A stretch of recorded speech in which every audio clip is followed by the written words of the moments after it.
بسم اللہ الرحمن الرحیم الحمد للہ رب العالمین والصلاة والسلام علی اشرف الانبیاء والمرسلین سیدنا و مولانا ابی القاسم محمد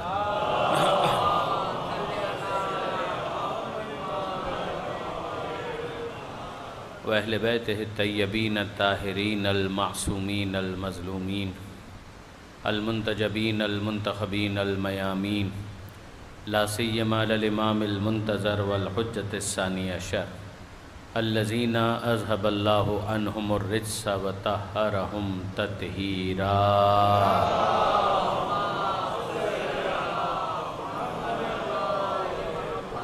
واللعنۃ الدائمۃ الباقیۃ علی اعدائہم اجمعین من یوم ظلمہم الی قیام یوم الدین رب اشرح لی صدری ویسر لی امری واحلل عقدۃ من لسانی یفقہوا قولی واجعلنی خالصا لوجہک الکریم یا اللہ صلوات علی محمد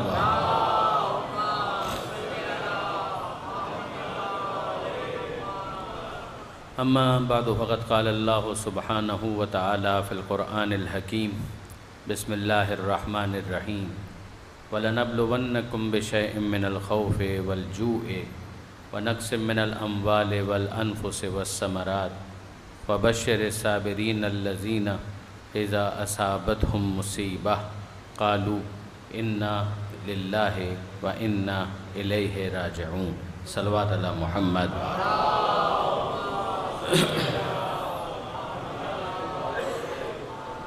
برادران عزیز و خاران محترم، کچھ تاخیر ہوئی جس کے لیے میں معذرت کا طلبگار ہوں۔ آیت وہی میں نے آپ کے سامنے تلاوت کرنے کا شرف حاصل کیا جس میں پروردگار عالم نے انسان کا بطور عمومی امتحان کا اعلان فرمایا ہے کہ ہم تمہارا یقیناً امتحان لیں گے، اور پھر اس کے بعد وہ 5 ہیڈز بیان کیے گئے ہیں کہ جن کے ذریعے سے امتحان لیا جائے گا۔ ظاہر ہے کہ پروردگار عالم اگر جسم کا خالق ہے تو پروردگار کی ربوبیت کا تقاضا یہ ہے کہ جب تک وہ اس جسم کو سلامت دیکھنا چاہتا ہے جسم کی غذا کا انتظام کرے۔ انسان کا امتحان یہ ہوگا کہ وہ غذا کے انتخاب میں پروردگار کی مشیت کی رعایت کرے۔ کچھ دیا جائے گا جس کے اندر وسعت ہوگی اور کسی ایک سیگمنٹ کو لینے کا حکم ہوگا، ایک سیگمنٹ سے بچنے کا حکم ہوگا، اور جہاں پر انسان کا اختیار شامل ہوگا وہیں سے امتحان شروع ہوگا۔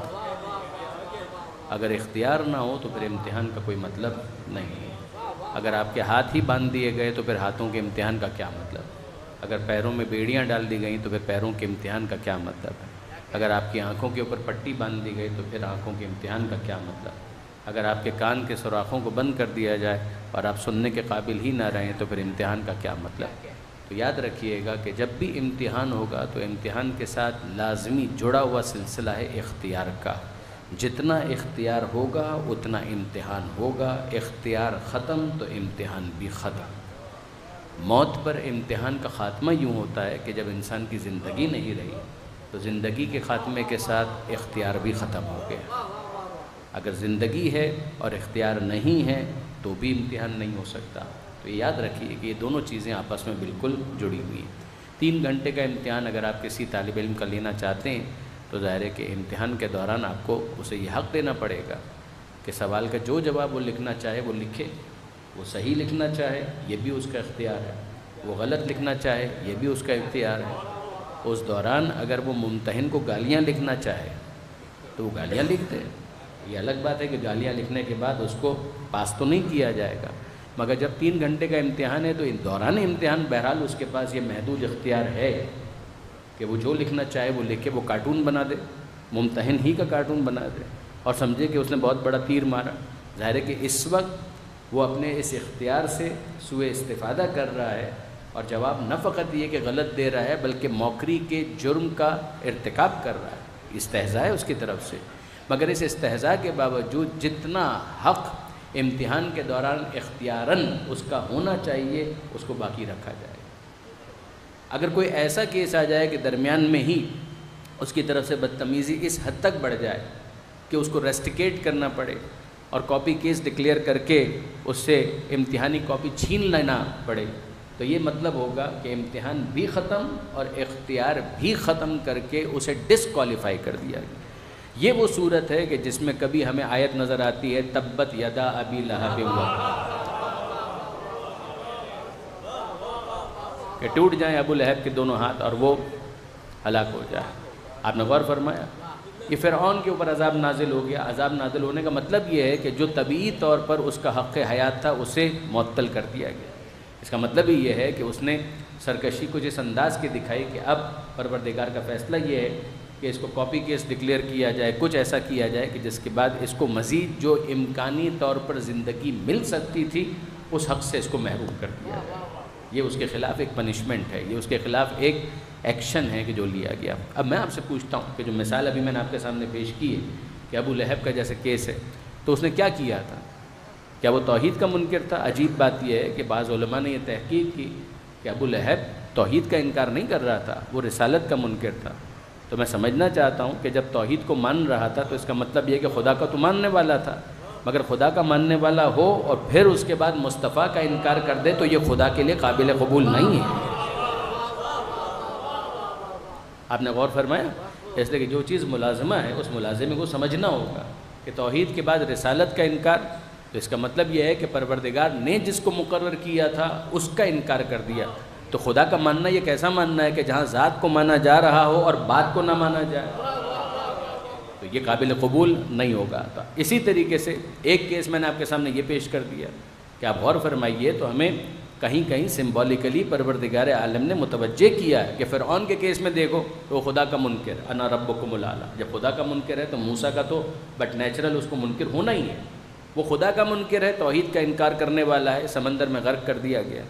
دوسری طرف ہمیں ایک ایسا نظر آ رہا ہے کہ جو پیغمبر اکرم کا منکر ہے، تو پروردگار عالم نے سارے منکران پیغمبر کو یہ سزا نہیں دی ہے، مگر سمبولیکلی جیسے سارے ایتھیسٹ ان سب کو بھی خدا نے سزا نہیں دی، مگر یہ سمبولک کچھ پنشمنٹس ہیں کہ جن کے ذریعے سے پوری دنیا کو متوجہ کیا گیا ہے کہ ہمارے منشا کو سمجھو۔ تو اگر کوئی توحید کا منکر ہو تو سمبولیکلی فرعون کو دریا میں غرق کر دیا، اگر کوئی رسالت کا منکر ہو تو ابو لہب کو تبت یدا ابی لہب وتب۔ اور اب ہم کو سمجھ میں آیا کہ کیا سبب ہے کہ غدیر میں اس منکر ولایت کے اوپر پتھر کا عذاب نازل ہو رہا ہے۔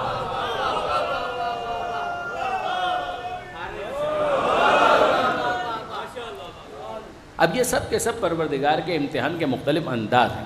جو میں نے ابتداءً جملہ گزارش کیا تھا اس کو میں مکمل کروں کہ اگر پروردگار عالم نے جسم دیا ہے اور خدا رب ہے پالنے والا، اگر وہ پالنے والا ہے تو جب تک وہ اس جسم کو سالم دیکھنا چاہتا ہے، اس کے رب ہونے کا تقاضا یہ ہے کہ وہ جسم کی پرورش کے لیے غذا فراہم کرے۔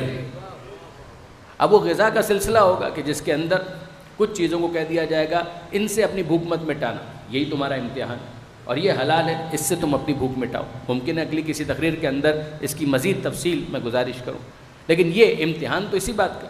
اسی طریقے سے اگر پروردگار نے روح دی ہے، نفس دیا ہے، عقل دی ہے، تو جب وہ رب ہے اور جسم کا بھی رب ہے اور روح کا بھی رب ہے، عقل کا بھی رب ہے، تو اگر جسم کی پرورش چاہتا ہے تو غذائے جسم فراہم کرنا اس کے رب ہونے کا تقاضا ہے، اور اگر وہ روح کی پرورش کرنا چاہتا ہے تو غذائے ہدایت فراہم کرنا بھی اس کی ذمہ داری ہے۔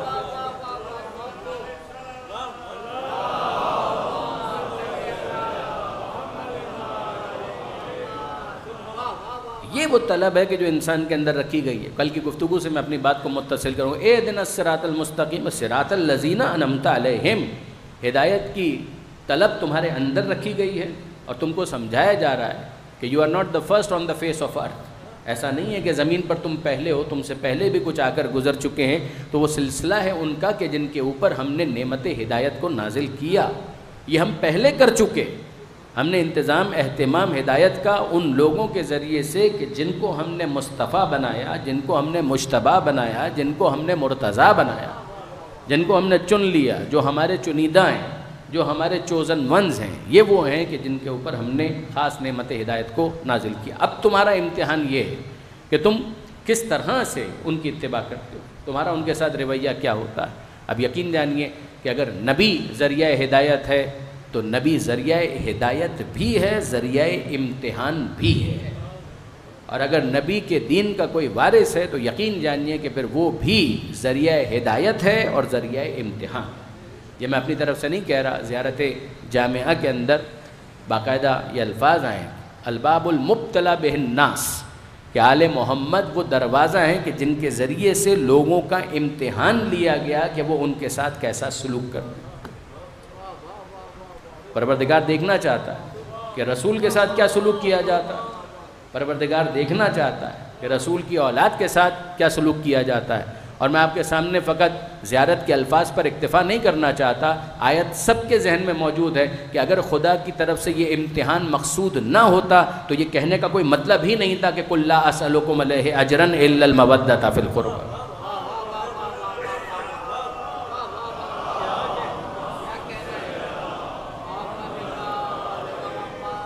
تو پھر کیوں کہا جا رہا ہے کہ قل، کہہ دیجئے اے حبیب، لا اسألکم علیہ اجرا الا المودۃ فی القربى، کہ میں تم سے کوئی سوال نہیں کرتا ان تمام زحمتوں کے عوض. تو وہ زحمت رسالت ہی کی تو ہیں، مگر زحمت رسالت کی ہے اور عوض میں کیا مانگا جا رہا ہے؟ الا المودۃ فی القربى، کہ اگر اجر دینا چاہتے ہو تو میرے قرابت داروں کی مودت اور محبت تمہارے دل میں ہونی چاہیے. اور اس فرق کو بھی پیش نظر رکھیے گا کہ محبت فقط دل میں ہو سکتی ہے، مودت کا معاملہ آگے کا ہے.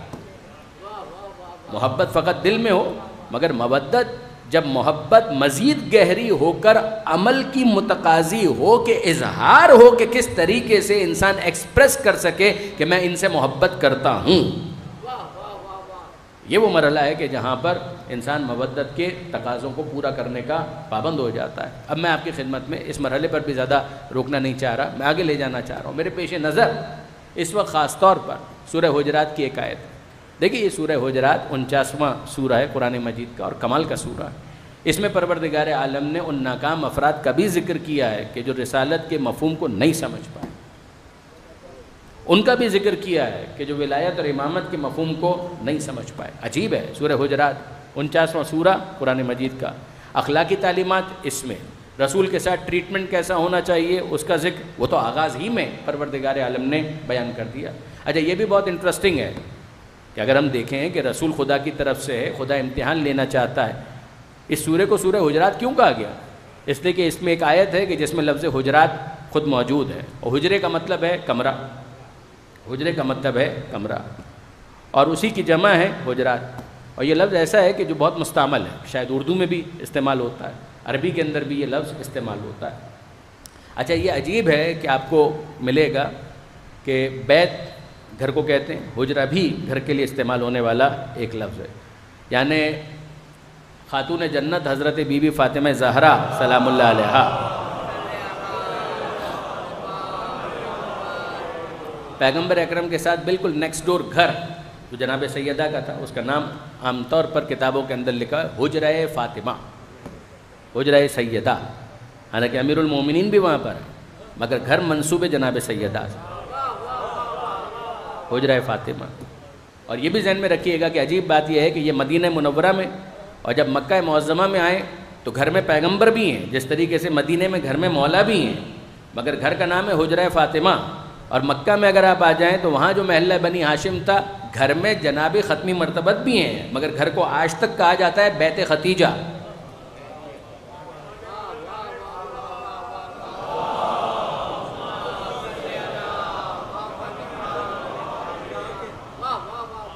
گھر کو کہا جاتا ہے حجرہ فاطمہ، اس گھر کو کہا جاتا ہے بیت ختیجہ کتابوں کے اندر بھی. اب وہ گھر جو مدینہ منورہ کے اندر سیدہ کا، وہ تو بہرحال آج بھی انٹیکٹ ہے، کسی نہ کسی صورت میں اس کو محفوظ کیا گیا، مگر بدقسمتی یہ ہے کہ جو بیت ختیجہ ہے اس کو مسمار کر دیا گیا. اب وہاں پر گھر باقاعدہ موجود نہیں ہے. لوکیشنز ظاہر ہے کہ جو واقفان ہیں، جو جانتے ہیں، وہ بتاتے ہیں، میپس موجود ہیں، لیکن یہ کہ بہرحال وہ گھر مسمار کر دیا گیا. اب وہ تو ظاہر ہے کہ اپنی جگہ پر ایک الگ ہی مرثیہ ہے، لیکن اب آ جائیے واپس اس طرف. حجرات، حجرہ جناب سیدہ کا حجرہ، پیغمبر اکرم کا حجرہ، ازواج رسول کے حجرات، یہ سب وہاں پر موجود تھے. عجیب بات یہ ہے کہ ان تمام حجروں کے اندر جو خاتون جنت کا حجرہ ہے، اس کی وہ خاص بات کہ جس کو امام نسائی نے بھی اپنی کتاب کے اندر کوٹ کیا، اور کیا خوبصورت بات انہوں نے کوٹ کی ہے. خصائص امیر المومنین کے اندر حدیث کی کتاب ہے، فضائل امیر المومنین سے متعلق.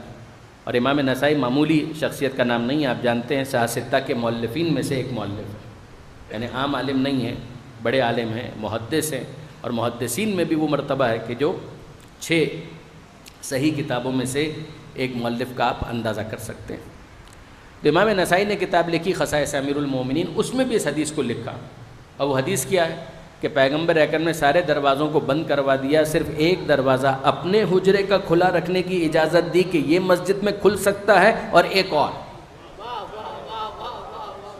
ایک حجرہ خود پیغمبر اکرم کا جو ایکسکلوسیو ان کا حجرہ تھا کہ یہ دروازہ مسجد کے اندر کھل سکتا ہے، اور دوسرا دروازہ کہ جناب خاتون جنت کا کہ یہ حجرہ علی و فاطمہ ہے کہ یہ اگر مسجد میں کھولنا چاہیں تو جب کھولنا چاہیں کھول کر مسجد کے اندر آ سکتے ہیں. دیکھیں برادران عزیز، باقی دروازے بند کروا دی، اس لیے کہ ابتدا میں سب نے اپنے گھر اس طرح سے بنوائے تھے کہ دروازے مسجد کے اندر کھل سکیں، مگر سارے دروازے بند کروا دیے. حوالہ میں پہلے دے چکا، صرف ایک دروازہ اپنا اور دوسرا دروازہ خاتون جنت کے حجرے کا کہ یہ مسجد کے اندر کھل سکتے ہیں. اب اس میں ایک بہت بڑی مشکل کا حل ہمیں مل گیا، اور وہ کون سی مشکل ہے کہ اگر حجرے کا دروازہ کھلتا تھا اور بند ہوتا تھا تو اس اعتراض کا جواب تو بالکل مل گیا. جو بہت سے افراد نے یہ کہا کہ جناب اس زمانے میں یہ جو آپ کہتے ہیں کہ دروازہ جلایا دروازہ جلایا دروازہ جلایا، تو دروازے تو اس زمانے میں ہوتے ہی نہیں تھے. قطع نظر اس سے کہ یہ کتنی غیر معقول بات ہے، مگر اس کے باوجود اگر دروازے ہوتے نہیں تھے تو پھر اس کے بعد اس حدیث کا مطلب کیا ہے کہ سارے دروازے بند کروا دیے اور ان کو حق دیا؟ کوئی انصاف سے مجھے بتائے کہ پھر اس حدیث کا مطلب کیا ہے. اور اگر کوئی دروازہ ہوتا ہی نہیں تھا تو پھر اس کے بعد شکایت کا کیا مطلب ہے کہ جو اتنے افراد آ کر پیغمبر اکرم سے کہہ رہے ہیں، یہ لکھ رہے ہیں امام نسائی کہ انہوں نے آ کر یہ کہا کہ اللہ کے رسول یا تو آپ ایک ایون آرڈر آپ کا ہوتا کہ سب کے لیے کہ سارے ہی دروازے بند، یا سارے ہی دروازے اگر کھلا رکھنا چاہے تو کھولے اور جب چاہے مسجد میں آ جائے. یہ کیا کہ آپ نے سلیکٹیو اپروچ اختیار کی اور کچھ کو اجازت دی، اور وہ 2 ہیں، فقط آپ کا دروازہ اور یہ دروازہ. تو چلیے آپ ہی کا دروازہ ہوتا پھر بھی قابل قبول تھا، یہ دروازہ تو اصل دروازے سے جو بغض ہے وہ تو سمجھ میں آ رہا ہے.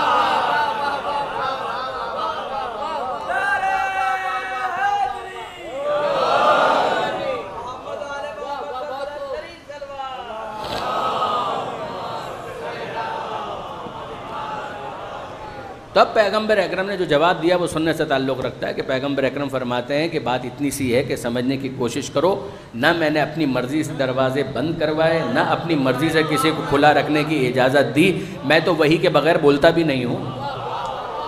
تو پھر اللہ کے رسول ماجرا کیا ہے کہ ماجرا صرف اتنا سا ہے کہ جن گھروں کے بند کروانے کا، دروازوں کو بند کروانے کا حکم خدا نے دیا، ان کو میں نے حکم دے دیا کہ دروازے بند کر دو. اور جہاں اتنی پاکیزگی اور طہارت تھی کہ اہتمام خاص کی امید تھی تو وہاں پروردگار نے کہا ان کو اجازت ہے، جب آنا چاہیں آ سکتے ہیں. درود بھیجیے محمد و آل محمد.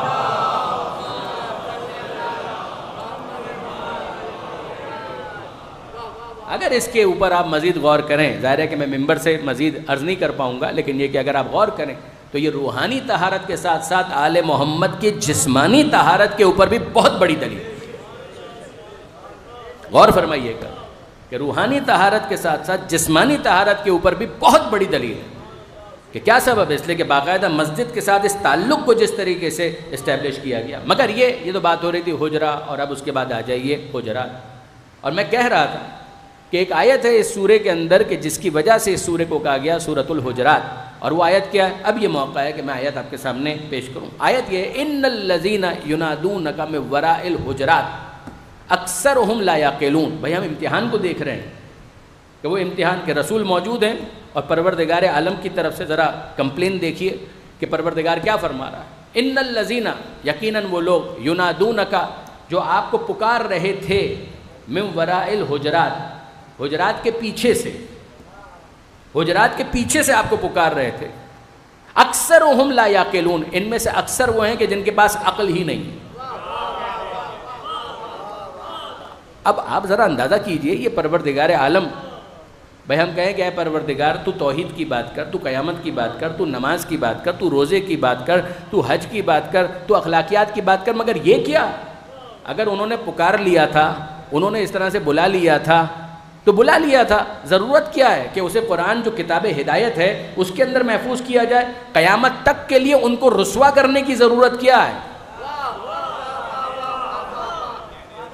یعنی ضرورت کیا ہے قیامت تک وہ کتاب جیسے رہنا ہے؟ دیکھیں کوئی ناول ہے، وہ ممکن ہے کہ 20-25 سال 50 سال رہے، لوگوں کی دلچسپی ختم ہو جائے، مگر اس کتاب کو کہ جسے قیامت تک جانا ہے اور کتاب ہدایت بن کر جانا ہے، اس میں اس چیز کو لانا کہ کچھ تھے کہ جنہوں نے رسول کو پکارا حجرات کے پیچھے سے، بھائی مطمع نظر کیا ہے، پروردگار کا منشا کیا ہے؟ پروردگار کا منشا یہ ہے کہ ان کو انتظار کرنا چاہیے تھا، یہ انتظار کرتے کہ رسول خود باہر تشریف لاتے، پھر اس کے بعد یہ احترام کے ساتھ رسول سے گفتگو کرتے، یہ پروردگار عالم چاہتا ہے، اور پروردگار ان کے اس عمل بد کو قرآن میں محفوظ کر کے ریکارڈ پر لا کر قیامت تک کے لیے ان کی بدتمیزی کو بھی محفوظ کر رہا ہے، تاکہ اس بدتمیزی کے ذریعے سے لوگوں کے دل میں خیال آئے کہ وہ بدتمیز کون تھا،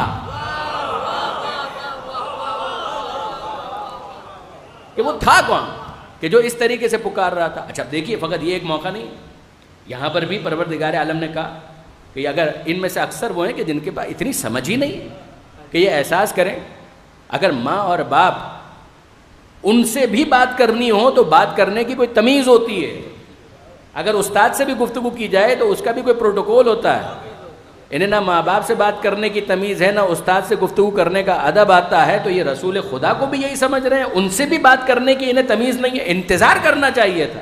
تو خداوند متعال ڈانٹ رہا ہے، یہ امتحان میں ناکام ہو گئے، ان کو اندازہ نہیں ہے کہ رسول سے کیسے گفتگو کی جاتی ہے۔ یہ تو ہو گئی وہ آیت کہ جس کے اوپر سورہ کا نام پڑا سورۃ الحجرات۔ آگے بڑھیے، سورہ کے آغاز ہی میں، ابتدا میں، اور پھر فوراً دوسری آیت کے اندر پروردگار عالم فرماتا ہے یا ایھا الذین آمنو، اے ایمان لانے والوں۔ کیا مطلب؟ اے ایمان کے دعوے داروں، اگر تمہارا دعویٰ ایمان ہے تو خبردار، لا ترفعوا اصواتکم فوق صوت النبی، اپنی آواز کو نبی کی آواز پر بلند مت کرنا، اپنی آواز کو نبی کی آواز پر بلند مت کرنا، ولا تجہروا لہ بالقول، اور نبی کو ویسے مت بلاؤ کہ جیسے تم آپس میں ایک دوسرے کو بلاتے ہو، نہ تمہاری آواز بلند ہونے پائے، خبردار، اور نہ تم نبی کو ویسے پکارنا کہ جیسے تم آپس میں ایک دوسرے کو پکارتے ہو۔ تو کس نے یہ کام کیا تھا؟ یعنی یہ عجیب ہے نا کہ کچھ ہیں کہ جو حجرات کے پیچھے سے آوازیں لگا رہے ہیں، اور کچھ ہیں کہ جو رسول کے سامنے بھی اپنی آواز کو رسول کے اوپر بلند کر رہے ہیں۔ تو کوئی تو ہے کہ جس نے یہ کام کیا، اور پھر میں کہہ رہا ہوں کہ قرآن کے اندر پروردگار عالم اس کو محفوظ رکھتا ہے۔ اس کا مطلب کیا ہے کہ قیامت تک کے لیے خدا ریکارڈ پر رکھنا چاہتا ہے کہ کوئی ایسا تھا، کوئی ایسا تھا، تجسس پیدا ہو۔ اب تجسس جب پیدا ہوگا تو لوگ پوچھیں گے، کتابوں کو دیکھیں گے کہ بھئی شان نزول کیا ہے، کس نے یہ بدتمیزی کی تھی، اور آپ ہو سکتا ہے مجھ سے بھی توقع کر رہے ہوں کہ میں ان کے نام لے لے کر آپ کو بتاؤں گا، میں نہیں بتاؤں گا، میں نہیں بتاؤں گا۔ میں کیوں نہیں بتاؤں گا؟ جائیے زحمت کیجئے، بخاری کھولیے، دیکھیے کہ صحیح بخاری کے اندر کن کے نام لکھے ہوئے، دیکھیے کہ ابن تیمیہ نے کن کے نام لکھے۔ یعنی صحیح بخاری کوئی معمولی کتاب تو ہے نہیں، انٹرنیٹ کا زمانہ ہے، جا کر چیک کیجئے۔ اور ابن تیمیہ دیکھیے، شاہ عبدالعزیز محدث دہلوی کا بھی میں نے تذکرہ کیا تھا، انہوں نے بھی شیعت کی رد میں کتاب لکھی۔ ابن حجر کا بھی میں نے تذکرہ کیا تھا، انہوں نے بھی شیعت کی رد میں کتاب لکھی ہے، مگر شیعت کی رد میں کتاب لکھنے کے باوجود شاہ عبدالعزیز بھی محب اہل بیت تھے، ابن حجر بھی محب اہل بیت ہونے کے دعوے دار تھے، مگر عجیب بات یہ ہے کہ ابن تیمیہ کے بارے میں یہ حسن ظن نہیں رکھ سکتا کہ وہ محب اہل بیت تھے۔ شیعوں کی رد میں تو انہوں نے کتاب لکھی، مگر جو انہوں نے انداز اختیار کیا ہے امیر المومنین کے حوالے سے، اس کا شکوہ کسی اور نے نہیں، مولانا مودودی نے کیا۔ مولانا مودودی نے خلافت و ملوکیت کے اندر اس کا ذکر کیا، تو وہ جا کر وہ بھی آپ دیکھ لیجئے کہ وہ اس بارے میں کیا کہہ رہے ہیں۔ تو ابن تیمیہ جو کہ نہ فقط یہ کہ اینٹی شیعہ بھی ہیں، مگر ساتھ ہی ساتھ اہل بیت کے حوالے سے بھی ان کی اپروچ کسی بھی طریقے سے اپریشیبل اور ایڈمائریبل نہیں ہے۔ وہابیت کے افکار کی بنیاد میں آپ کو ابن تیمیہ نظر آئیں، یعنی محمد ابن عبد الوہاب کہ جن کے افکار وہابیت کی بنیاد کہلاتے ہیں، انہوں نے بھی اپنے افکار کو لیا ہے ابن تیمیہ سے. اور ابن تیمیہ نے جو کتاب لکھی ہے، ان کتابوں کے اندر عجیب بات یہ ہے کہ انہوں نے اس آیت کے ذیل میں وہ نام لکھ دیے.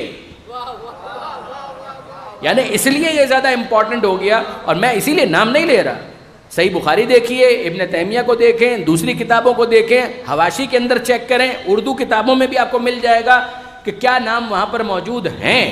مگر آپ پوچھ سکتے ہیں کہ میں کیوں وہ نام نہیں لینا چاہتا. میں تو احتیاط کروں گا برادران عزیز، اس لیے کہ بہرحال ہمارے استاد جناب علامہ طالب جوہری رحمۃ اللہ علیہ، انہوں نے کئی مرتبہ یہ نصیحت کی تھی کہ ممبر مبارک ناموں کے لیے ہے، منحوس ناموں کے لیے نہیں.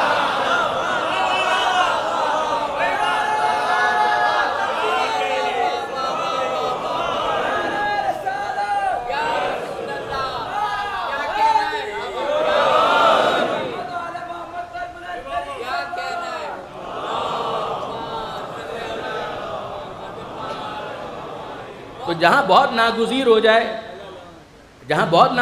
جائے تو ظاہر ہے کہ تقریر کے آغاز میں ہم کہہ دیتے ہیں اعوذ باللہ من الشیطان الرجیم. کبھی فرعون یا نمرود کا ذکر آ جائے بس تو اس پر اکتفا کرتے ہیں. باقی ظاہر ہے کہ بہت ساری باتیں ایسی ہیں کہ مطالعے کے لیے اس کو چھوڑ دینا چاہیے. اچھا اب آپ دیکھیے برادران عزیز، معاملہ یہ ہو گیا کہ پروردگار عالم نے کہا یا ایھا الذین آمنوا، اے ایمان لانے والوں، خبردار لا ترفعوا اصواتکم، اپنی آواز کو بلند مت کرو نبی کی آواز پر، ولا تجہروا لہ بالقول، اور نبی کو ویسے مت پکارو کجہر بعضکم لبعض، کہ جیسے تم آپس میں ایک دوسرے کو پکارتے ہو. یہیں پر آپ مجھے پھر اجازت دیں کہ میں سوال کرنا چاہتا ہوں، کیوں نہ پکاریں نبی کو اس طریقے سے جیسے آپس میں ایک دوسرے کو پکارتے ہیں. بھئی یار دوست آپس میں ایک دوسرے کو پکار ہی لیتے ہیں بے تکلفی کے ساتھ. یار دوستوں کا طریقہ کار ہوتا ہے کہ آپس میں ایک دوسرے کو کبھی نام سے کبھی جارگن سے پکار لیتے ہیں، تو بڑی بے تکلفی ہوتی ہے دوستوں میں، یاروں میں. تو برادران عزیز خدا یہی سمجھانا چاہتا ہے، یار یار ہوتا ہے، نبی نبی ہوتا ہے.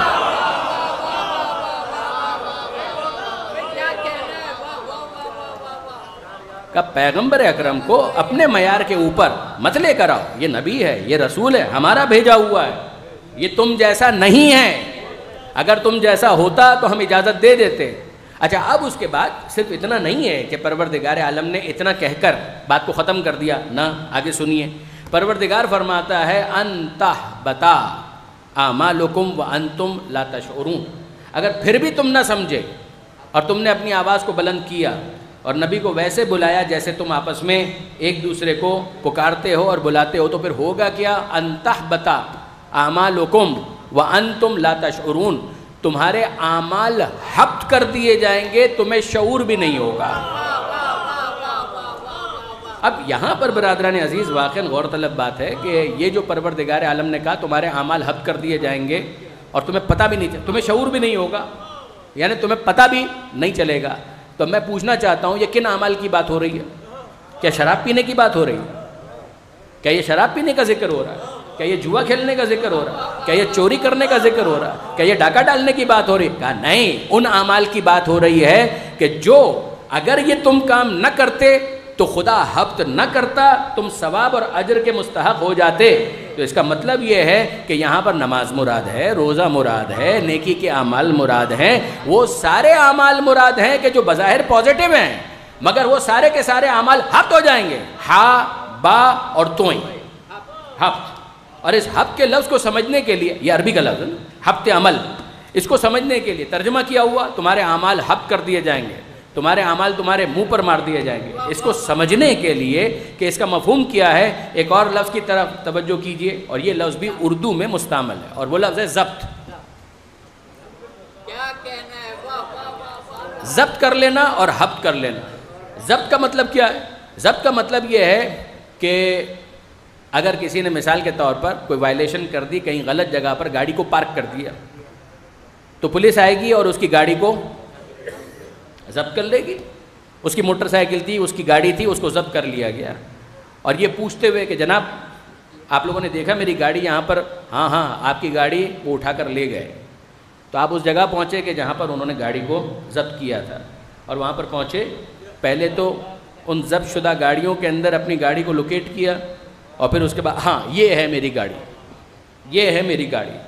اور پھر اس کے بعد آئے سنتری کے پاس، انسپیکٹر کے پاس، کہا کہ جناب عالی وہ میری گاڑی، کہا کہ ہاں ہم مان رہے ہیں وہ گاڑی آپ ہی کی ہے، ایسا نہیں ہے کہ وہ گاڑی آپ کی نہیں ہے، آپ کی اونرشپ کو ہم ایکسیپٹ کر رہے ہیں، آپ نے ایک جرم کیا تھا، اس جرم کی وجہ سے ہم نے اس کو ضبط کر لیا۔ کہا میری گاڑی، کہا ہاں مان رہے ہیں کہ آپ کی گاڑی، ہم یہ نہیں کہہ رہے کہ گاڑی آپ کی نہیں ہے، آپ کی اونرشپ کو ہم آنر کر رہے ہیں، مگر کام آپ نے غلط کیا تھا، لیکن وہ کام اتنا بڑا جرم نہیں تھا کہ ہم آپ کی اونرشپ کینسل کر دیں، ہیں آپ مالک ہیں اس گاڑی کے، مگر یہ جرمانہ دیجئے اور اپنی گاڑی کو چھڑوا کر چلے جائیں۔ یہ ہے ضبط، یہ ہے ضبط۔ ضبط کا مطلب یہ ہوتا ہے کہ ملکیت کو مانا گیا، اونرشپ کو مانا گیا، مگر جرم کی مناسبت سے اکارڈنگلی ایک پینلٹی، ایک کفارہ، ایک جرمانہ، ایک مخالفہ اس پر لگایا گیا، اس نے دے دیے 200 300 400 روپے، اور اس کے بعد اس کی گاڑی اس کو دے دی گئی، اس کی گاڑی ضبط کی گئی۔ لیکن اگر جواب بدل جائے، جرم اتنا بڑا ہو، ہٹ اینڈ رن کیس ہو، گاڑی کو کسی کے قتل میں استعمال کیا گیا، اور بالآخر معاملہ اس حد تک پہنچ گیا کہ فرض کیجئے کہ آئین کے مطابق، قانون کے مطابق، دستور کے مطابق یہ پہنچے میری گاڑی، یہ نہیں میری گاڑی، اور وہ پہنچے انسپیکٹر صاحب میری گاڑی، انسپیکٹر صاحب یہ کہیں کون سی گاڑی، کیسی گاڑی؟ کہا میں اس کا مالک ہوں۔ کہا آپ مالک نہیں ہیں۔ کہا یہ میرے پاس کاغذ موجود ہیں۔ کہا کاغذ اٹھا کے اس نے منہ پر مار دیے۔ اس نے کہا نہ یہ گاڑی آپ کی ہے، نہ یہ کاغذ آپ کے ہیں، آپ کو بھی گرفتار کیا جاتا ہے، ہم آپ ہی کی تلاش میں تھے، یہ تو آپ خود آ گئے، ہٹ اینڈ رن کیس، آپ کی گاڑی گاڑی نہیں ہے۔ کہا میری ملکیت ہے۔ کہا ہوا کرے، نہ ہم آپ کو پہچانتے ہیں، نہ آپ کی گاڑی کو پہچانتے ہیں، نہ آپ کی ملکیت کو قبول کرتے ہیں، یہ ضبط کا کیس نہیں ہے۔ برادران عزیز، یہ اصطلاح کے اندر ضبط کا کیس نہیں ہے، یہ ہفت کا کیس ہے، یہ اس کا کیس ہفت کا بنتا ہے۔ پروردگار عالم نے یہ نہیں کہا کہ اگر نبی کی بے احترامی کی، اگر نبی کی بدتمیزی کی، اگر تم نے نبی پر آواز کو بلند کیا، نبی کو ویسے پکارا جیسے آپس میں ایک دوسرے کو پکارتے ہو، تو ہم تمہارے اعمال ضبط کر لیں گے۔ ضبط نہیں کریں گے کہ کوئی کفارہ دو اور چھڑوا کر چلے جاؤ۔ جب ضبط کر لیا تو آؤ گے میدان قیامت میں ڈھونڈتے ہوئے، کہو گے میری نماز، جواب ملے گا کون سی نماز؟ وہ کہے میرا روزہ، جواب ملے گا کون سا روزہ؟ جس دل میں احترام مصطفیٰ موجود نہیں ہے، نہ نماز نماز ہے، نہ روزہ روزہ ہے، سارے اعمال اس کے منہ پر مار دیے جائیں۔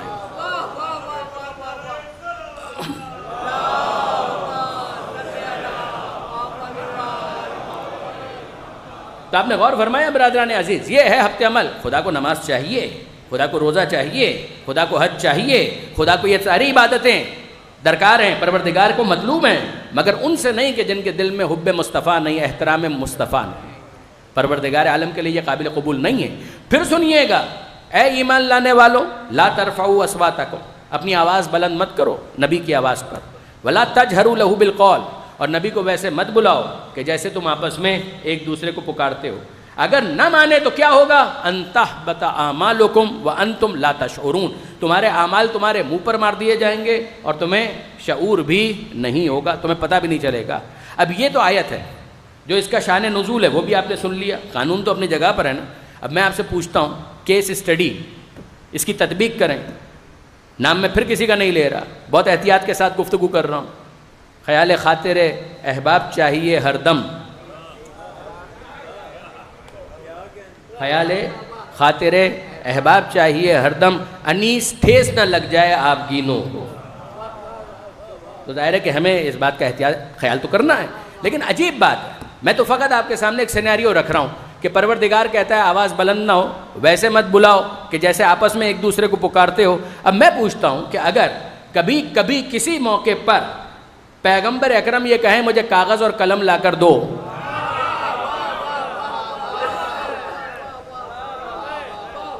اگر پیغمبر اکرم کہیں کاغذ اور قلم لا کر دو اور جواب ملے کہ ہم نہیں دیتے، آواز بلند ہوئی یا نہیں ہوئی؟ یعنی آپ اپنے وجدان سے فیصلہ کریں۔ اگر آواز بلند ہوئی تو پھر اس کے بعد آیت تو یہ کہہ رہی ہے کہ اگر کوئی عمل تھا بھی تو حق کر دیا جائے گا، یہاں تو عمل کی بھی کوئی گارنٹی نہیں ہے۔ درود بھیجئے محمد و آل محمد پر۔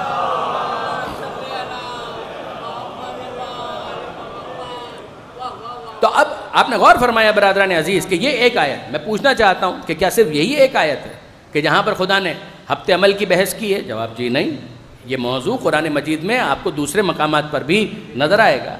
من جملہ سورہ محمد، حضور ہی کے نام پر قرآن مجید کا 47واں سورہ سورہ محمد، اور سورہ محمد حضور کے نام پر درود بھیجیے، محمد و آل محمد۔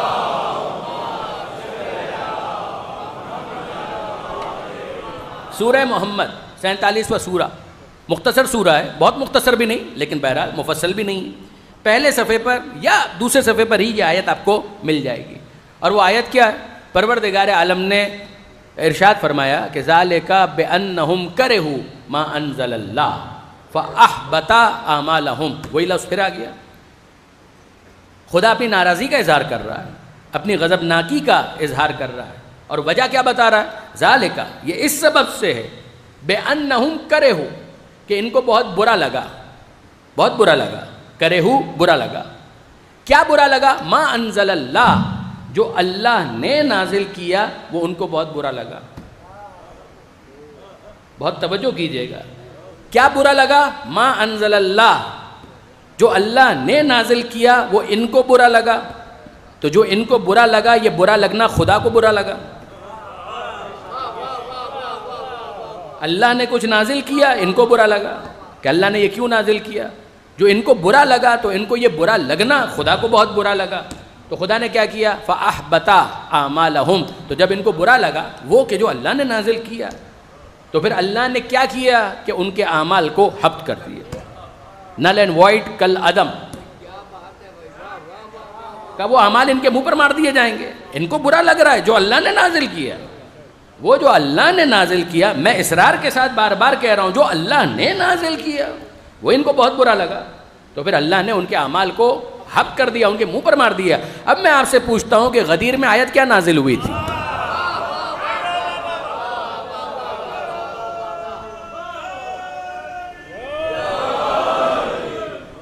یا ایھا الرسول بلغ، اے رسول پہنچا دیجئے، بلغ کیا پہنچا دیجئے؟ ما انزل الیک من ربک، جو آپ کے رب کی طرف سے نازل کیا گیا وہ پہنچا دیجئے۔ اب آپ مجھے بتائیے کہ اعلان مولائیت، اعلان ولایت، یہ خدا کی طرف سے نازل کردہ حکم ہے۔ وَإِن لَمْ تَفْعَلْ فَمَا بَلَّغْتَ رِسَالَتَهُ، اے حبیب اگر آپ نے یہ نہ پہنچایا تو آپ نے کچھ نہیں پہنچایا، کار رسالت انجام کچھ نہیں، ما بلغت رسالتہ۔ اب میں آپ سے پوچھتا ہوں، خدا نے اگر کچھ نازل کیا اور ان کو برا لگا تو اعمال کیا ہو جائیں گے؟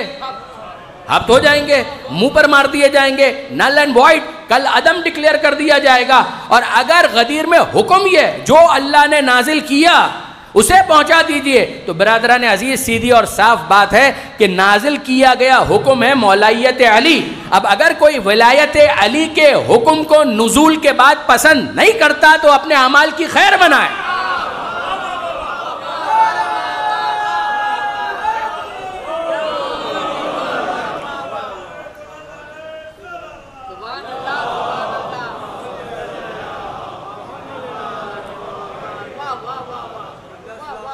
بلغ ما انزل الیک من ربک وان لم تفعل فما بلغت رسالتہ۔ آپ نے غور فرمایا برادران عزیز؟ تو اب یہ معاملہ یہاں پر آ کر ہمارے لیے سمرائز تو ہو گیا کہ پروردگار عالم فرما رہا ہے کہ یاد رکھو اگر دل میں عظمت مصطفیٰ نہ ہو تو اعمال حبط ہو جاتے ہیں، اور دل میں علی کی مولائیت نہ ہو تب بھی اعمال حبط ہو جاتے ہیں۔ اچھا اب ذرا سا اس کے اوپر غور فرمائیے گا، میں چاہوں گا کہ آپ کے یہ جو 15 منٹ ہیں ان کو ایک خاص فکر تک پہنچا سکوں۔ اچھا اب ہے کیا بات یہ ہے کہ یہ پروردگار عالم نے اتنے اصرار کے ساتھ آیت کے اندر کہا اے حبیب اگر آپ نے یہ نہ پہنچایا تو کچھ نہیں پہنچایا۔ اب میں آپ سے پوچھتا ہوں ایک بات بتائیے، اگر کوئی اس دنیا سے جا رہا ہو تو کیا خدا نے کوئی حکم دیا؟ بہت سی باتیں ہیں نا کہ جو پروردگار عالم نے چاہی ہے کہ اگر کوئی انسان اس دنیا سے جا رہا ہو تو بھئی یہ کرے اور یہ کرے، فقہ کے پورے احکام ہیں اس حوالے سے۔ آیت سنیے، اس آیت کو کہتے ہیں آیت وصیت، سورہ بقرہ کے اندر آپ کو ملے گی، اور ابتدا میں الفاظ کیا ہے کتب علیکم۔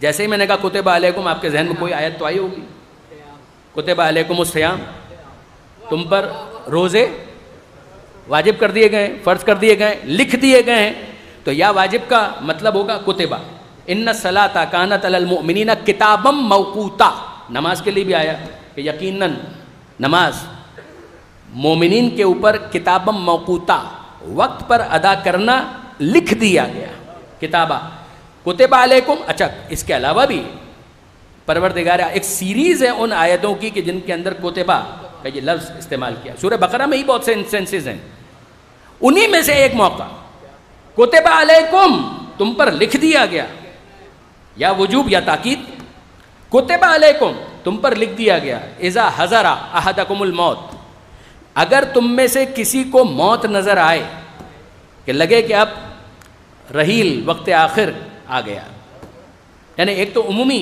پروردگار کی طرف سے سگنلز ہوتے ہیں نا، بالوں کا سفید ہو جانا، چہرے پر جھریوں کا آ جانا، کمر کا خم ہو جانا، یہ تو ایک عمومی سائن ہے، مگر کوئی مرض الموت میں مبتلا ہو جائے، اللہ اس کو صحت دے، لیکن یہ کہ بہرحال اب نظر آ رہا ہے کہ جناب زندگی بڑی مختصر رہ گئی ہے، تو اس موقع پر مرض الموت کے لیے خاص قرآن مجید یہ ہدایت کر رہا ہے کتب علیکم اذا حضر احدکم الموت، اگر موت نظر آنا شروع ہو جائے اور لگے کہ اب زندگی کے دن سمٹ رہے ہیں تو وہ کیا کرے، ان ترک خیرن الوصیہ، تو ہم اس کی ذمہ داری سمجھتے ہیں کہ اگر وہ خیر میں سے کچھ چھوڑ کر جا رہا ہے تو وصیت کرے۔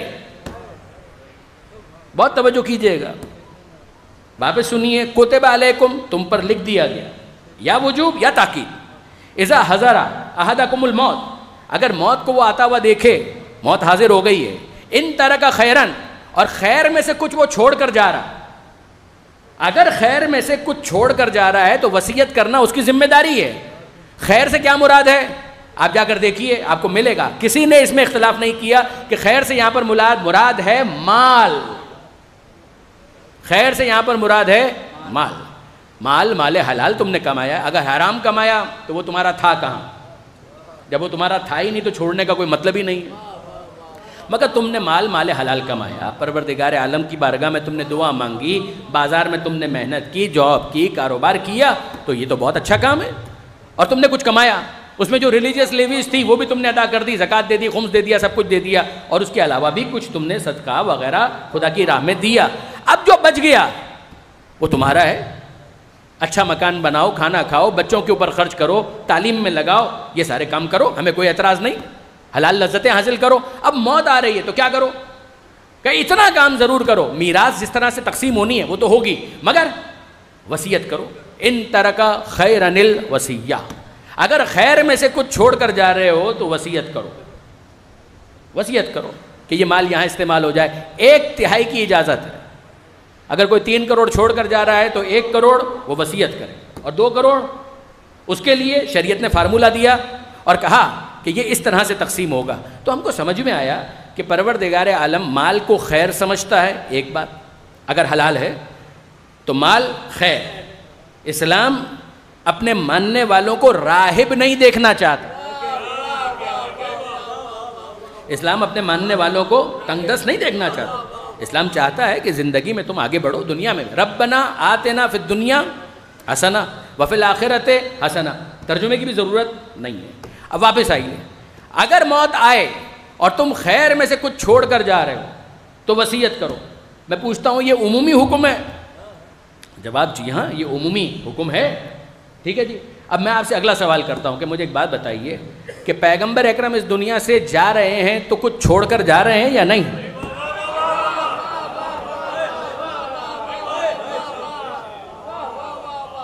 جو پیغمبر اکرم چھوڑ کر جا رہے ہیں وہ خیر ہے یا نہیں؟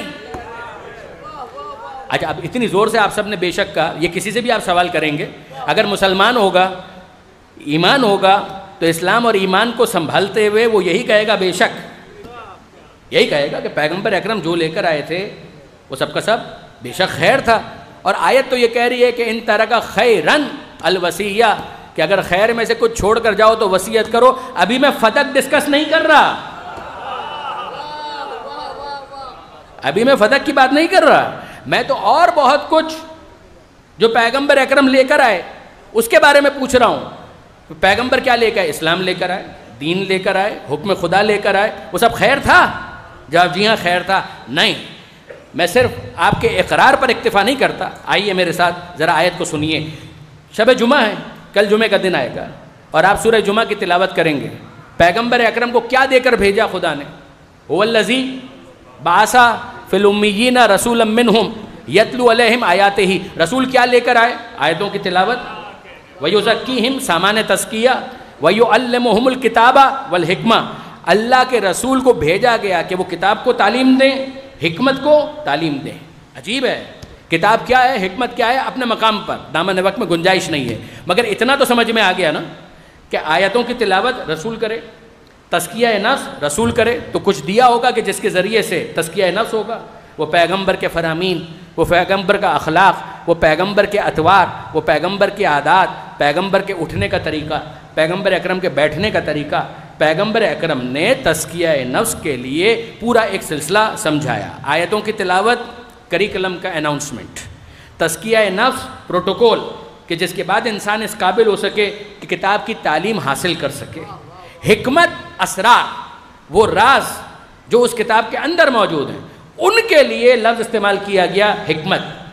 اب میں آپ سے پوچھتا ہوں، یہ چار چیزیں ہیں، ایک ہے آیتوں کی تلاوت، کریکلم کا اناؤنسمنٹ ایک، تزکیہ دو، کتاب کی تعلیم تین، حکمت کی تعلیم چار۔ یہ چار چیزیں ہیں، ان میں سے ہر ایک اپنے مقام پر 1/4 ہوا، ان میں سے ہر ایک اپنے مقام پر 1/4 ہوا۔ بھئی آیتوں کی تلاوت 1/4، تزکیہ 1/4، تعلیم کتاب 1/4، تعلیم حکمت 1/4، سب کو ملائیے تو 4، اپنی اپنی جگہ پر 1/4۔ آیت نے کیا کہا تھا؟ ان ترک خیرن، اگر ذرا سا بھی خیر چھوڑ کر جاؤ۔ یہ ذرا سا کا مطلب کہاں سے آیا؟ اہل علم جانتے ہیں، خیرن کے اوپر جو تنوین ہے نا، دو زبر، تنوین تقلیل کے لیے بھی آتی ہے، تکسیر کے لیے بھی آتی ہے۔ رضوان من اللہ اکبر، رضوان، رضوان اللہ کی رضا، کس کی طرف سے؟ من اللہ۔ تھوڑی سی بھی رضا جو اللہ کی طرف سے مل جائے، یہ تھوڑی سی کا ترجمہ کہاں سے آیا؟ یہ رضوان کے اوپر جو تنوین ہے اس سے ترجمہ آئے گا، تھوڑی سی رضا اگر خدا کی طرف سے مل جائے، اکبر وہ بہت بڑھ کر ہے، وہ تھوڑی بھی ہو تو بہت بڑھ کر ہے۔ تھوڑی کا ترجمہ کہاں سے آیا؟ تنوین سے۔ ان ترکا خیرن، خیرن کے اوپر تنوین، اگر ذرا سا کبھی کوئی خیر چھوڑ کر جا رہا ہے تو وصیت کرے۔ پیغمبر اکرم، میں نے آپ سب سے پوچھا، آپ نے کہا جو چھوڑ کر جا رہے ہیں سب خیر ہے، لیکن اب آئیے 1/4، 1/4، 1/4، 1/4، آیتوں کی تلاوت، تزکیہ، تعلیم کتاب، تعلیم حکمت، ان میں فقط حکمت کو اٹھائیے۔ اور اب پھر چلیے سورہ بقرہ، پروردگار عالم فرماتا ہے یؤتی الحکمت من یشاء، اختتام پر ملے گی آیت، یؤتی الحکمت من یشاء، جس کو چاہتا ہے حکمت عطا کرتا ہے۔ وَمَن یؤت الحکمت فقد اوتی خیرا کثیرا، اور جس کو بھی حکمت دے دی گئی اس کو خیر قلیل نہیں، خیر کثیر دے دیا گیا۔ آپ ذرا غور فرمائیے گا کہ پروردگار عالم یہ نہیں کہہ رہا کہ جس کو حکمت دے دی گئی اس کو تھوڑا سا خیر دے دیا گیا، نہ، اس کو خیر کثیر دے دیا گیا۔ اب رسول وہ سب کچھ لے کر آئے ہیں جس کا 1/4 خیر قلیل نہیں ہے، خیر کثیر ہے۔ اگر ذرا سا کوئی خیر چھوڑ کر جا رہا ہے تو حکم قرآن یہ ہے کہ وصیت کرو۔ اگر مصطفیٰ جو چھوڑ کر جا رہے ہیں اس کا 1/4 خیر کثیر ہے تو رسول وصیت کیے بغیر کیسے جا سکتے ہیں؟ اب اپنے کلمے کی جتنی ہو سکے ستائش کریں کہ کیا ہم کو آل محمد نے سکھایا، صرف یہ نہیں کہا کہ لا الہ الا اللہ محمد رسول اللہ علی ولی اللہ کہنے پر رک جاؤ، علی ولی اللہ وصی رسول اللہ، وصیت کی بھی ہے، وصی بنایا بھی ہے۔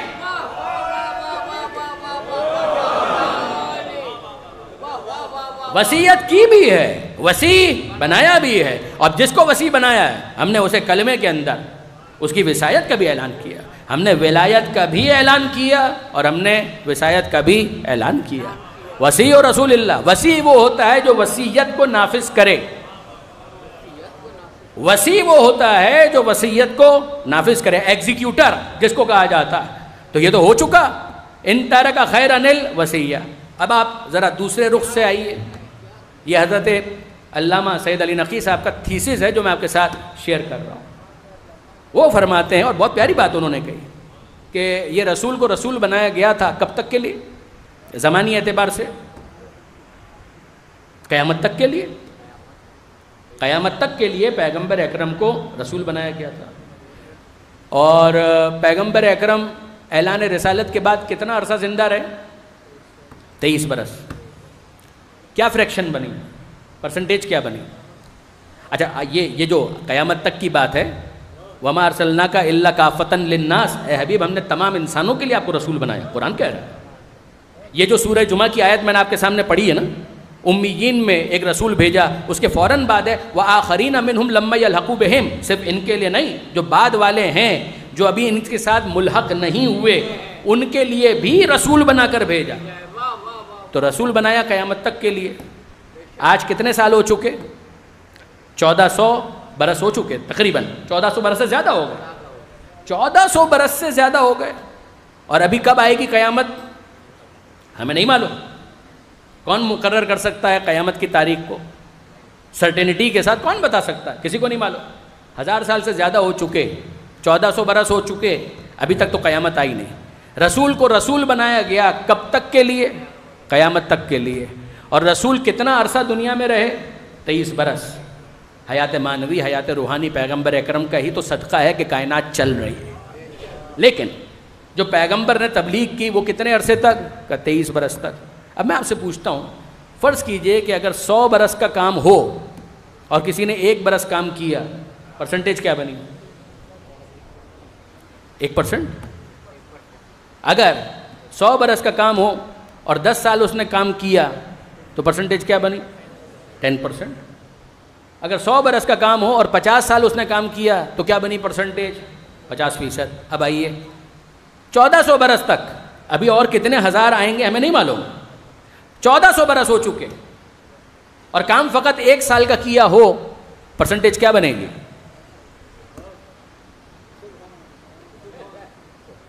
چودہ 1400 برس کا کام، 23 برس کام کی، کیا پرسنٹیج بنے گی؟ اگر 2000 سال کا کام ہو، 3000 سال کا کام ہو، 10,000 سال کا کام ہو اور کام کیا 23 برس، تو پرسنٹیج کیا بنے؟ آپ کا کیلکولیٹر فیل ہو جائے گا، آپ کے لیے بہت مشکل ہو جائے گا کہ آپ اس کو کیلکولیٹ کر۔ بھائی پیغمبر اکرم کا صدقہ ہے، پیغمبر اکرم کی محبت ہے بے شک، لیکن اگر آپ میتھمیٹیکلی فقط کیلکولیٹ کرنا چاہیں تو 23 برس کام جو کیا شاہکار، کیا کہنا پیغمبر اکرم کا۔ پیغمبر اکرم نے دین پہنچا دیا، شریعت پہنچا دی، آخری پیغام پہنچا دیا، سب کچھ پہنچا دیا، مگر 23 برس تک۔ اب میں آپ سے پوچھتا ہوں کہ اگر 1000 برس میں 23 برس کو آپ کیلکولیٹ کریں تو پرسنٹیج کیا بنے گی؟ تو ایسا تو محسوس ہو رہا ہے کہ کچھ بھی نہیں ہوا۔ یہی پروردگار نے کہا تھا کہ اے حبیب اپنے بات کے لیے انتظام کر دیجئے، یہ نہ پہنچایا تو کچھ نہیں پہنچایا۔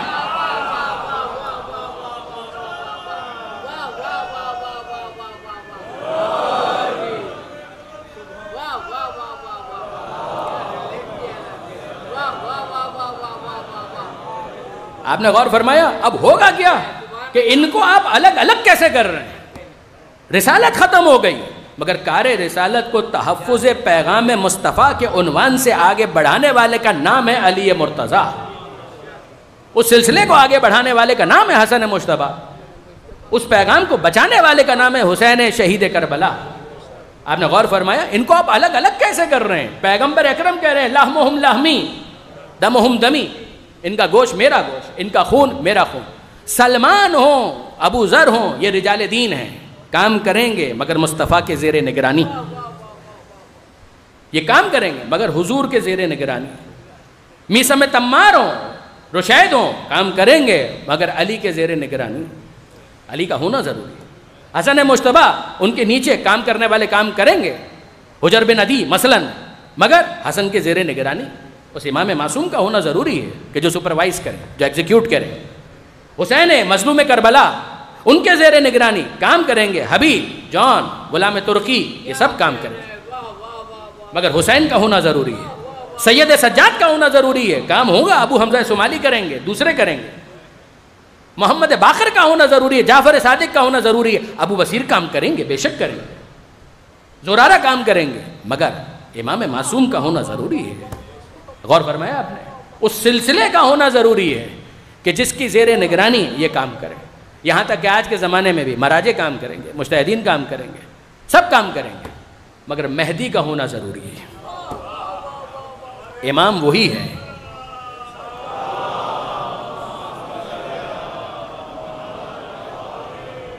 امام وہی ہے، وہ 14 ہیں. انعمت علیہم، کہ جن پر تو نعمت نازل کر چکا. یہ ہیں انعمت علیہ، یہ وہی ہیں، ان کا ہونا ضروری ہے. اگر پروردگار عالم نے جو انتظام کیا، اہتمام کیا، غیبت میں بھی ہو مگر امام معصوم ہو، پھر وہ جانتا ہے اور خوب جانتا ہے کہ وہ اپنے کام کو کیسے انجام دے.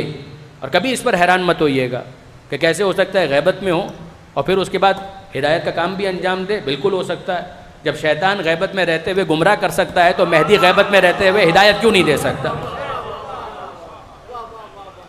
کبھی اس پر تو اعتراض ہم نے نہیں سنا کہ شیطان کیوں کر گمراہ کر سکتا ہے. وہ بھی پردہ غیبت میں گمراہ کرتا ہے، شیطان کو سبھی مانتے ہیں. تو ہمارے امام کی غیبت پر اعتراض کی کوئی گنجائش نہیں، جبکہ عیسیٰ علیہ السلام کی غیبت کو سب قبول کر رہے ہیں. غور فرمائیے گا برادران عزیز. اور آج اگر آپ مجھ سے یہ سوال کریں کہ پھر کس طریقے سے اس دین کی حفاظت کی گئی، تو اون و محمد کا کردار ہمارے سامنے. تو خاص انتظامیہ نے خواہش کی کہ آج جناب اون و محمد کا ذکر کیا جائے.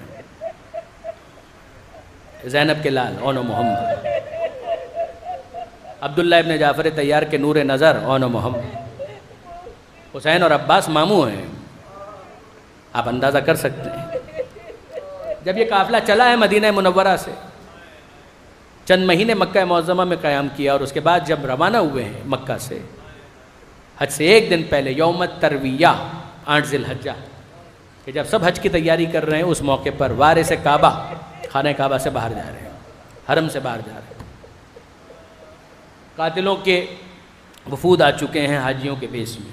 حسین ابن علی کہتے ہیں میں پسند کرتا ہوں کہ ایک بالش بر اگر حرم کی حدود سے باہر مجھے قتل کیا جائے، مجھے زیادہ پسند کہ حرم کی حدود میں میرا خون نہ بہایا جائے. امام مظلوم باہر آئے. حرم کی حدود مکمل ہوتی ہے تنعیم کے مقام پر. آپ میں سے وہ احباب کے جنہوں نے حج کیا ہے، عمرہ کیا ہے، وہ جانتے ہیں جہاں پر مسجد عمرہ ہے. دوسرے عمرے کے لیے عام طور پر احرام باندھنے کے لیے وہیں پر جایا جاتا ہے. وہاں پر امام نے تھوڑا آگے جا کر حضرت عباس سے کہا کہ بھیا قافلے کو روک دیا جائے. قافلے کو روکا گیا. حضرت عباس پوچھتے ہیں کہ مولا کوئی خاص سبب؟ کہا کہ ہاں مجھے کسی کا انتظار ہے. اور کچھ دیر کے بعد وہ مختصر قافلہ آتا ہوا دکھائی دیا. یہ کس کا ہے؟ عبداللہ ابن جعفر طیار. خود مریض ہیں، بیمار ہیں، سفر کرنے کی پوزیشن میں بھی نہیں، مگر پھر بھی اتنی زحمت کر کے یہاں تک آئے ہیں چند افراد کے ساتھ. یہ عبداللہ ابن جعفر طیار جناب جعفر طیار کے فرزند ہیں. جعفر طیار جو مولا کے بڑے بھائی، غزوہ موتا کے شہید. جناب عبداللہ قریب آئے، امام حسین سے گفتگو ہوئی. رسمی گفتگو کے بعد پوچھتے ہیں حسین کیا اجازت ہے کہ میں اپنی زوجہ جناب زینب سے کچھ باتیں کروں؟ امام حسین کہتے ہیں عبداللہ زینب آپ کی زوجہ ہیں، میری اجازت کی کوئی ضرورت نہیں ہے، یہ ہماری آپ کو نظر آ رہی ہے. اس پر جناب زینب سوار ہیں، جائیے اور جا کر ان سے ملاقات کیجیے. بی بی کو اطلاع مل چکی ہے کہ میرا شوہر مجھ سے بات کرنے کے لیے آیا ہے. دل میں کچھ اندیشہ ہے کہ پتہ نہیں کیا بات کہنی ہے. جناب عبداللہ ابن جعفر طیار قریب آئے ہماری کے. سلام علیکم السلام. اب اس سے پہلے کہ عبداللہ کچھ کہتے، شہزادی زینب کہتی ہیں اے عبداللہ، زینب علی کی بیٹی ہے، شریعت کی پابند ہے. میں بھی جانتی ہوں کہ شوہر کی اجازت کے بغیر سفر نہیں کیا جا سکتا. اگر تم مجھے یہ کہو گے کہ میں واپس چلوں تمہارے ساتھ، تو ظاہر ہے کہ شریعت کی پابند ہوں، میں اپنا سفر آگے جاری نہیں رکھ پاؤں گی. لیکن انصاف سے بتاؤ کہ حسین سے دور ہو کر کیا یہ بہن جی پائے گی؟ کیا زینب زندہ رہ سکے گی؟ میرا نہیں خیال کہ میری روح میرے جسم میں باقی رہ پائے گی. بظاہر تو میرا جنازہ ہی تمہارے ساتھ جائے گا. عبداللہ نے یہ جملے سنے اور کانپ گئے اور کہنے لگے بی بی میں آپ کے مرتبے اور مقام سے واقف ہوں، میں آپ کو کوئی حکم دینے کے لیے نہیں آیا. تو جناب زینب کو اطمینان ہوا. مگر پھر اس کے بعد تجسس کہ عبداللہ پھر آنے کا سبب کیا ہوگا. عبداللہ کہتے ہیں بیوی مجھے تو آپ کے جد کی ایک حدیث یاد آ گئی, میں تو اس حدیث پر عمل کرنے کے لیے حاضر ہوا ہوں. اب جناب زینب کا اشتیاق اور بڑا, عبداللہ اتنا سفر کر کے آپ بیمار ہیں, آپ یہاں تک پہنچے ہیں, تو میرے جد کی کون سی ایسی حدیث آپ کو یاد آ گئی. کبھی بھی آپ کے جد کا فرمان ہے, رسول اللہ کی حدیث ہے کہ جب کبھی سفر پر جاؤ اور مشکل سفر درپیش ہو تو صدقے کا سامان ساتھ رکھا کرو.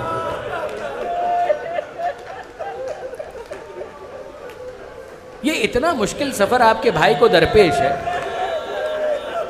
اور آپ صدقے کا سامان بھول گئی. میں تو فقط صدقے کا سامان آپ کے حوالے کرنے کے لیے آیا ہوں. اب جناب زینب کا اشتیاق اور بڑا, اے عبداللہ صدقے کا کون سا سامان میں فراموش کر گئی, جیسے آپ حوالے کرنے کے لیے اتنی زحمت کر کے یہاں تک آئے ہیں. اب عبداللہ نے کہا بی بی یہ اون و محمد صدقے کا سامان ہی تو ہیں.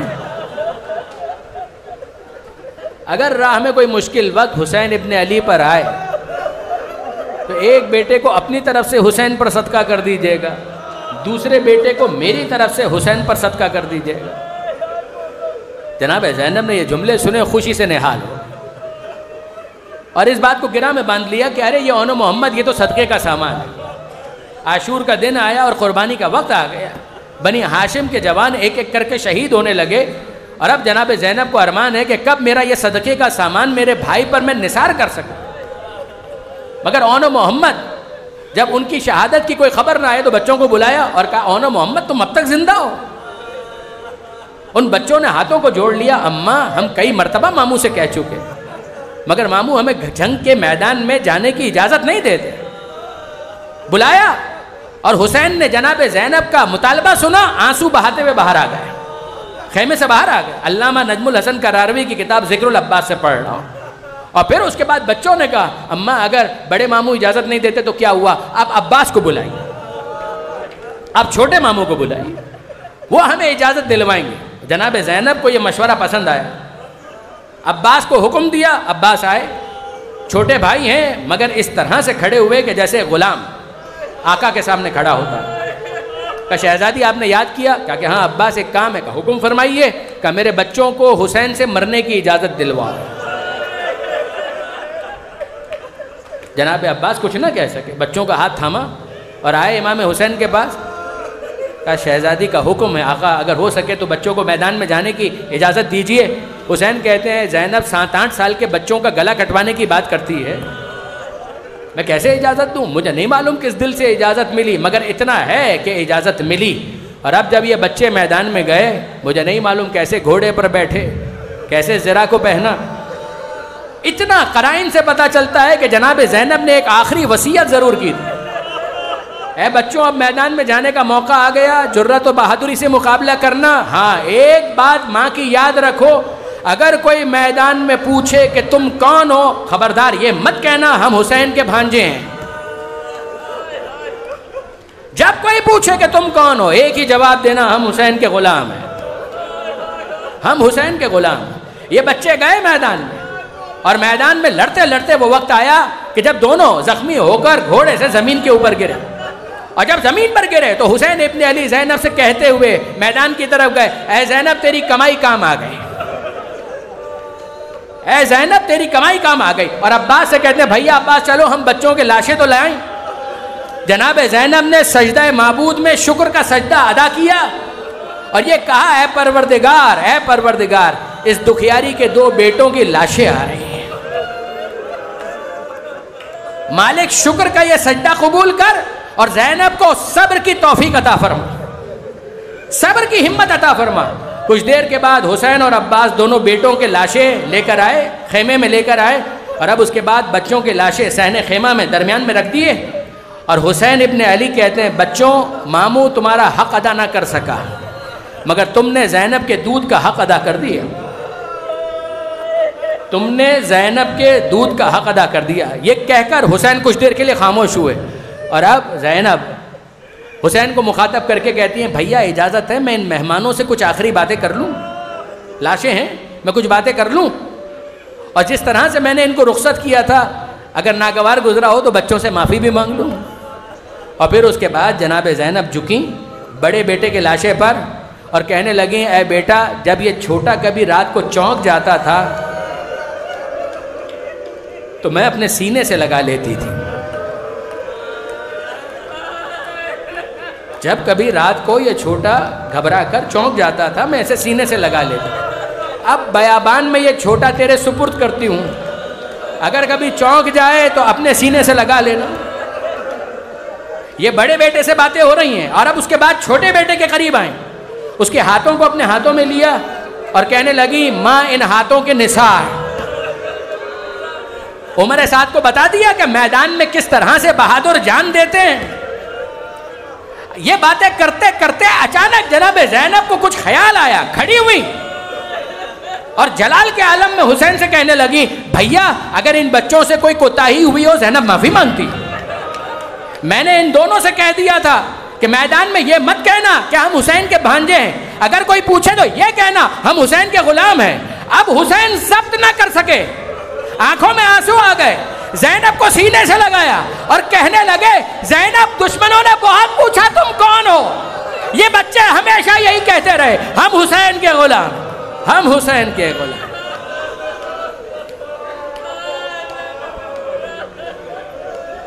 ماتم حسین.